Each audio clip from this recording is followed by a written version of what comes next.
guys, I wanted to do a video today discussing the misconceptions of the word depression and talk a little bit about what it actually feels like to live with this illness on a day-to-day basis. Over the past few weeks I haven't been overly well. I've been functioning and doing the best I can, but I'm not in a place right now where I feel the most confident, competent, healthy, and this video is actually prompted by a text I received a few weeks ago from a friend. And I want to say right now, this is by no means a critique or criticism of this friend or her response. It's just something that I found quite intriguing, quite interesting, and I think deserves more discussion. I was asked if I wanted to meet up for a coffee in the next few days, and I sent a text back saying I can't this week, I'm afraid. Haven't been very well recently. Can we rearrange for a few weeks' time? And the response I got back was, yeah, fine. I've been a bit under the weather too. I think it's a bug going around, or worse to that effect. And it intrigued me that the initial response to me, anyone, saying I'm not very well, been a bit poorly recently, is to immediately assume that it's a physical illness, a cold, stomach bug. And I think there's still a lot to be done to align mental illness with physical illness, and it made me think about how depression, and my depression, is viewed by people close to me, people I work with, people around me. I still sense that some people don't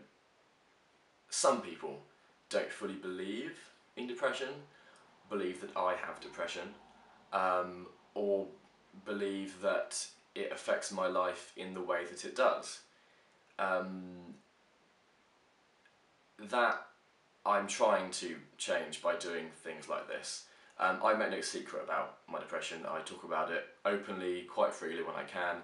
I think that's, as I said many times before, is the key to balancing mental illness with physical illness. The word itself is, of course, misleading, but that's the word we have for it, depression, so we have to just try to deal with that and give it its proper definition. Depression is not being in a bad mood. Depression isn't, a fleeting moment of sadness, or anger, or annoyance, or laziness, lethargy, whatever. Depression is an ongoing condition. It affects every part of your life, and living with it is exhausting, debilitating, and in the past few weeks I've realised exceptionally isolating. All of my friends do their best to make me feel better, asking me what's wrong, trying to improve my mood by, making jokes or whatever. Being around me is lovely, but sometimes there is nothing wrong. Sometimes I do just want to be in bed under the duvet crying my eyes out. Sometimes I can't leave the house. Sometimes I don't want to go out for a few drinks. There's not always something that triggers that, and sometimes there's nothing that can be done, and that is exceptionally frustrating for those around me. I completely understand that, and exceptionally isolating and lonely for me.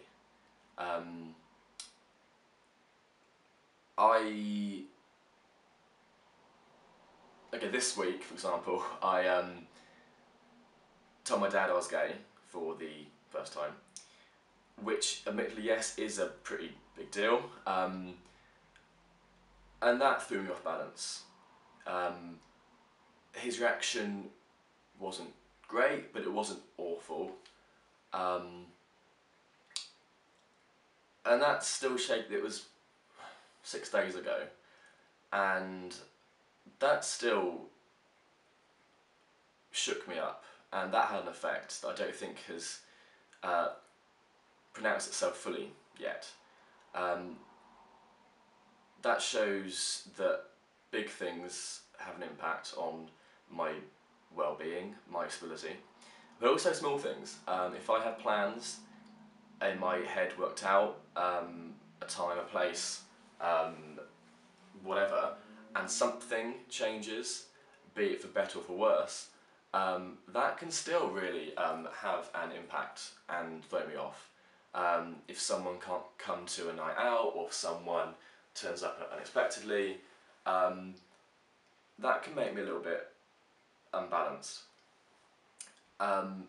So depression isn't sadness, depression isn't just being down.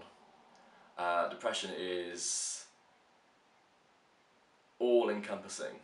It affects every bit of the sufferer's life, and it is a battle to stay well. It is not easy to stay well, but it is doable. And what I want to say to end is that friends of sufferers' depression, don't push the person too much. Be there for them. Please don't analyse too much, and don't force help, because sometimes we just need to ride it out. Frustrating as it is, and as hurtful as that can be sometimes to the friend or family member who is watching their loved one change personality, act irrationally, yeah, it hurts them, and I fully understand that. But think about the person, not the person you're seeing right now. Think about the personality, think about the person's character. If they act out, if they, lash out, it's the depression, it's not them. Stick with them, don't lose them, and just keep holding them and supporting them. Thanks guys, have a good day, I'll speak to you soon. Cheers.